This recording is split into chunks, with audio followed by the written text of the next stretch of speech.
네, 안녕하세요. 저는 도어포니 인테리어 디자인 큼의 김기만 대표라고 합니다. 안녕하세요. 저는 인테리어를 시작한 지 도합한 경력이 한 20년 정도 됐고요. 직장생활 15년, 이제 지금 사업한 지 지금 5년 차 되고 있습니다. 네, 오늘은 원장님이 이제 몇 가지 궁금한 사항들에 대해서 제가 말씀을 좀 드려볼까 합니다. 일단 원장님이 이제 오픈하기 전에 이제 입지를 정하고 나서 이제 고려해야 될 어떤 상황이라든지 그 다음에 회사의 선정 기준, 그리고 원장님이 생각하시는 어떤 금액대에서 좀 말씀을 좀 드리려고 합니다. 원장님께서 일단 처음에 이제 입지를 알아보시고 제일 먼저 그 이제 입지 장소에 가서 알아보실 것들이 몇 가지가 있는데요. 일단 제일 중요한 게, 아시는 분들도 대부분 아시겠지만은 그 건축법상의 용도 변경이에요. 지금 현재 병원의 의원을 개원을 하기 위해선 건축법상의 용도 변경인데, 원장님이 이제 오픈을 하기 위해서 현재 건물의 용도가 근생 1종의 의원인지 그것부터 먼저 확인을 해야 되는데, 사실 요즘에 이 부분 때문에 좀 말들이 좀 많아요. 특히나 이제 장애인법 관련돼 가지고 원장님들이 입지를 알아보시고 그 다음에 이제 뭐 입지를 정해주고 이제 선정을 했을 때 이 용도 변경의 어떤 진행 과정이 있어서 문제가 돼서 중도에 포기를 하시는 분도 계셨고요. 하도 이런 과정이 너무 복잡하다 보니까 건축사를 끼더라도 기간 소요라든지 비용적인 부분이라든지 많이 부담을 하시게 되는 부분도 있었어요. 그래서 일단은 근생 1종 의원 용도 변경 에 대한 어떤 건축법상의 용도 변경, 그 부분에 대해서 제일 먼저 체크를 하셔야 되는 점, 이 부분은 누구나 알고 있다고 해도 제가 말씀을 또 드리는 이유가 그만큼 중요해서 말씀을 드린 거고, 이 부분에 대해서 하도 요즘에 이슈가 많다 보니까 한 번 더 체크를 하셔야 되는 점, 그래서 한 번 더 말씀을 좀 드립니다. 그리고 이제 원장님이 장소를 알아보시고 뭐 이것저것 알아볼 때 현장에 이제 어떤 시설물들에서 몇 가지를 좀 고려를 하셔야 되는데, 뭐 몇 가지가 있어요. 여러 가지가 워낙 많은데 기술적인 부분은 원장님들이 좀 모르시는 분도 많으시기 때문에 간략하게 좀 중요한 부분을 말씀을 드리면, 일단 전기 용량의 확인부터 필요하시고요. 사실 전기 용량은 그 현재 이제 건축주라든지 관리사무소 가면은 전기 한전에서 나오는 영수증이 있어요. 거기 현재 지금 몇 킬로가 들어있는지 이제 확인을 할 수 있고요. 추가로 원장님이 나중에 그 개원을 오픈 준비하시면서 전기 용량 몇 킬로가 필요한지, 이제 그 부분들은 사실 추후에 인테리어 회사가 선정된 공사를 할 때 원장님한테 이제 의료기 어떤 스펙을 다 받고 그 다음에 이제 원장님 언지를 좀 드려요. 특히나 전기 용량 제일 많이 먹는 것 중에서 냉난방기라든지 그리고 엑스레이, 영상 촬영 장비가 유독 전기가 많이 먹거든요. 이제 그런 부분에서 좀 정확하게 체크를 하셔서 추후에 전기 용량에 대해서 적절하게 그 증설이 가능한지, 전기 용량 증설에 대해서는 각각 건물 컨디션마다 다르고요. 상황에 따라 워낙 금액대가 몇백만 원부터 천 단위까지 올라가는 경우가 있기 때문에 이 부분도 잘 체크를 해야 된다는 점. 그리고 이 부분은 이제 건물 이제 간판에 대한 부분인데, 신규 건물 같은 경우는 상관이 없어요. 근데 대부분 오래된 건물 같은 경우는 이 간판의 위치 때문에 옆에 다른 임대자분들하고 그 분쟁이 생기거나 이 부분 때문에 뭐 오랫동안 진로를 보시면서도 좀 얼굴을 붉히면서도 불편한 상황이 생기시거든요. 그래서 입지를 알아보시고 나서 간판의 위치도 중요하다는 점. 왜냐하면 외부에서 봤을 때 제일 먼저 원장님 병원을 알아보는 게 간판이거든요. 그래서 제일 중요하다는 점도 인지를 하시면 좋을 것 같고요.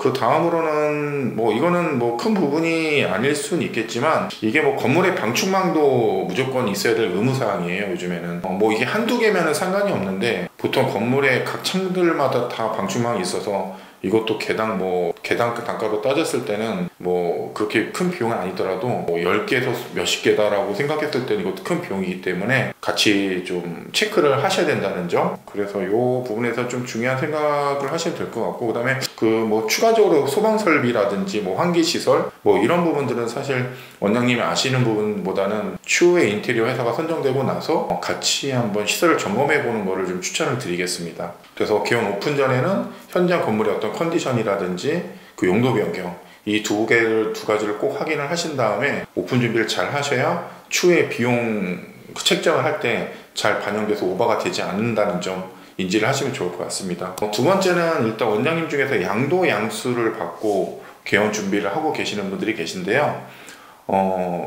양도 양수 했을 때 원장님이 좀 놓치는 부분들이 좀 많아서 제가 좀 말씀을 드리려고 합니다. 제일 중요한 거는 원장님이 일단은 현재 그 기기를 추가를 하거나 아니면 뭐 냉난방기를 추가함에 있어가지고 전기를 증설했을 때 아까 그 오픈전에 대해서 제가 그냥 신규 개원하는 부분에 대해서 말씀을 드린 내용은 있었지만은 양도양수 했을 때는 이미 다 완료가 그 공간이 다 구획이 되고 전기 용량이 픽스가 된 상태에서 이제 추가로 전기 증설을 했을 때는 어떤 문제가 있냐면은 건물 내에서 여유전력에서 끌어갖고 오는 전력에 대해서는 상관이 없으세요.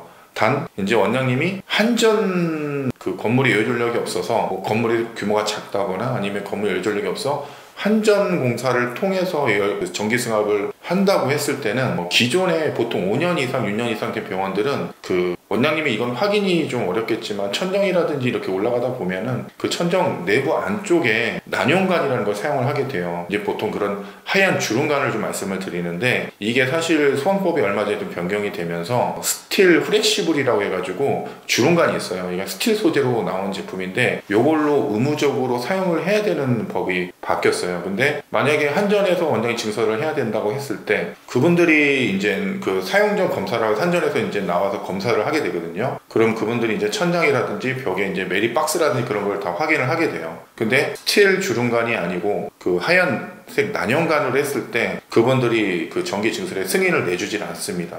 그래서 전체적으로 그 스틸 주름관을 더 교체를 해야 되는 안 좋은 상황도 생기고요. 이게 사실 비용이 한두 푼이 아니기 때문에 말씀을 좀 드리는 겁니다. 그리고 두 번째는 벽지라든지 필름에 대한 마감재를 좀 말씀을 드릴 건데 기존의 원장님이 그냥 거의 다 손을 안 대고 오픈을 하겠다 라고 했을 때는 필수적으로 기존의 진로를 보고 계셨던 원장님한테 소방 그 산업기술원에서 발행이 되는 그 소방 필증이라는 게 있어요. 그 필증이 이제 벽에 붙여있던 그 일반 스티커 딱지하고 일련번호를 대조를 하다 보면 그 일련번호가 일치를 하게 되거든요. 근데 소방 그 점검이 왔을 때 그분들이 그거를 보고 대조를 해서 여기에 제대로 그 소방 방염제 그 방염 마감제를 사용했구나라는 걸 확인을 하게 됩니다. 근데 만약에 벽에 딱지는 있는데 스티커는 있는데 별도의 어떤 소방 필증이 없다라고 했을 때 다시 재공사를 해야 되는. 그러니까 원장님 어쨌든 양도양수를 하시는 이유가 위치적인 부분도 있겠지만은 거의 그냥 그 시설물을 웬만하면 그대로 사용했다는 의미로 해서 그 양도양수를 받으시는 분도 있으실 거란 말이시죠. 근데 이 부분이 확인이 안 되면은 필름 소재, 도배 소재 다 재시공을 해야 됩니다. 이런 부분도 아까 전에 전기라든지 그런 부분을 같이 생각을 했을 때는 비용이 만만치 않게 들어갑니다. 그래서 제가 이런 몇 가지 부분들을 말씀드리는 이유가 원장님이 예산을 어느 정도 산정을 했을 때 방금 말씀드린 내용들을 인지를 하지 못하고 계시면은요, 나중에 추가적인 금액이 발생이 될 수도 있어요. 그럼 원장님은 나는 예산을 예를 들어서 뭐 몇 억을 3억을 잡고 있는데 뭐 3억 5천, 3억 6천까지도 들어갈 수 있는 상황이 생길 수가 있기 때문에 이런 부분을 잘 체크를 하시는 거를 좀 추천드리겠습니다. 다음번에는 원장님이 그 이제 병원에 대한 어떤 인테리어 예산에 대해서 좀 궁금을 하실 텐데요. 저희 회사 이제 회사마다 사실 차이는 있고 일단 각각 포트폴리오 어떤 디자인마다 차이는 있긴 하겠지만은 저희 회사는 대략적으로 좀 말씀을 드리면 이게 각 진료과에마다 차이도 있고요. 저희는 피부과 기준으로 하면은 70평대라고 봤을 때 평당 한 240만 원 230만원, 240만원 이게 부가세 별도의 내용이고요. 별도 사항에 대해서 제가 잠시 후에 또 말씀을 드리겠지만 그 별도 사항 내역들 제외한 순수 평 단가라고 합니다. 라고 보시면 될 것 같습니다. 그리고 성형외과 같은 경우는 수술실이라든지 여러 가지 어떤 시설물이 추가적으로 들어가는 부분이 있기 때문에 그런 부분이 있어가지고 조금 더 금액 단가가 좀 올라가고요. 한 250만원에서 260만원 정도. 지금 제가 다 말씀드리는 단가는 한 70평 내지 80평 정도 수준에서 좀 말씀을 좀 드린다고 보시면 될 것 같고요. 그리고 이제 재활의학과라든지 이제 내과 베이스 같은 경우는 좀 다른데요. 보통 저희가 제안을 드리는 게 70평대에서 80평대 사이 그 평으로 봤을 때 보통 190만원에서 200만원, 뭐 210만원 초 이렇게 좀 제안을 좀 드리고 있습니다. 그 외에 별로 몇 가지 여러 과가 있겠지만 근데 이거는 지금 평단가의 기준이라는 게 사실 각 회사들마다의 어떤 디자인 퀄리티가 분명히 다를 것이고요. 들어가는 어떤 수납 가구의 내용들, 그 벽체의 어떤 물량들 그런 부분이 다 다르기 때문에 사실 의미는 없다라고 생각을 하지만 그래도 대략 이 정도 단가가 형성이 된다라고 인지를 하시면 추후에 여러 업체들한테 견적을 받아보시면 좀 도움이 될 거라고 생각이 듭니다. 저희는 지금 말씀드린 단가 정도 수준으로 좀 저희가 제안을 드린다고 했을 때 좀 자신 있게 말씀드리고 싶은 거는 타 회사에 비해서 좀 퀄리티를 올릴 수 있다 라고 말씀을 드릴 수 있습니다. 그래서 제가 지금 이 평단가 말씀드린 부분에 대해서 그 제외한 어떤 내역을 좀 말씀을 좀 드려보면은 일단은 냉난방공사가 별도고요. 그 플러스 일단은 환기시설이라든지 소방공사, 그리고 이동가구, 전기증설, 간판 및 내부 사인, 그리고 방충망이 있고 이 외에 뭐 CCTV, 뭐 가전제품, 의료기, 의료배드가 있어요. 이 별도 사항에 대해서 이 항목을 만들어 놓은 이유는 사실 변수가 많은 항목들이기 때문에 말씀을 좀 드립니다. 이 건물의 어떤 컨디션을 뭐 잘 알고도 있긴 하겠지만은 추후에 원장님이 옵션 사항들이 워낙 많죠. 특히나 이동가구 같은 경우는 일반적으로 제안해드린 것보다 원장님이 만족을 못하시고 조금 더 고퀄리티를 원하신다. 근데 이동가구 자체가 워낙 가격대별로 천차만별이기 때문에 어쩔 수 없이 이런 항목들에 대해서는 좀 별도 사항인 점 알고 계시면 될 것 같고요. 사실 뭐 가끔 냉난방 공사는 어느 정도 스펙만 비슷하다고 보면은 각 회사들마다 포함시켜서 공사를 하는 경우가 있는데 이 또한 그 각각 시공 방법에 따라서 다른 부분에 있어 약간 가격에 대한 편차는 있을 수밖에 없습니다. 그래서 지금 방금 말씀드린 내용에 대해서 한 번 더 인지를 하시고 추후에 견적을 받을 때 비슷한 조건을 가지고 견적을 받아 보셔야 이 회사가 괜찮은 가격 대비 잘하는구나 아니면은 이 회사가 비싸구나 라고 판단을 하실 수 있을 거라고 생각을 합니다. 그래서 저희가 이수의 다시 세움 재활의학과라고 한번 이 병원을 했을 때 예산을 대략 한번 따져봤는데요. 여기는 115평 정도 됐고요. 115평 정도 기준으로 해서 근데 여기 좀 특이사항이 있었어요. 원장님이 그 용도 변경이 있어가지고 좀 건물에 협조적이지 못하다 보니까 원장님이 좀 손해를 보시는 경우가 있습니다.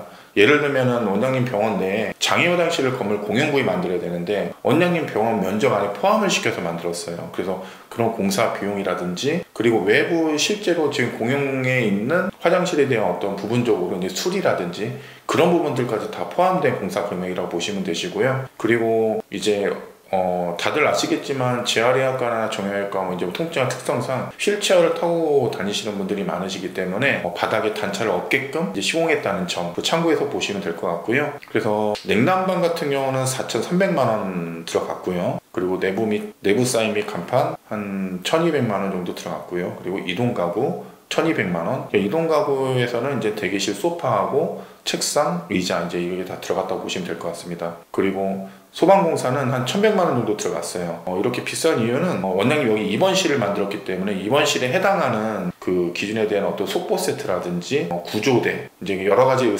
항목들이 있는데 그게 이제 포함이 돼서 금액 단가가 좀 올라갔다고 보시면 될 것 같고요. 그리고 전기증설 금액도 아까 말씀드렸다시피 건물에 대한 어떤 컨디션이나 상태에 따라서 워낙 편차가 있는데 여기 같은 경우는 변전소가 지하에 있어가지고 지하에서 끌어올 수 있는 어떤 그런 상밖에 안 됐고 거기에서 끌어오는 작업까지 포함해서 한 800만 원 정도 들어갔다고 보시면 될 것 같습니다. 그리고 순수 저희 인테리어 회사가 견적이 2억 3천만 원 들어갔고요.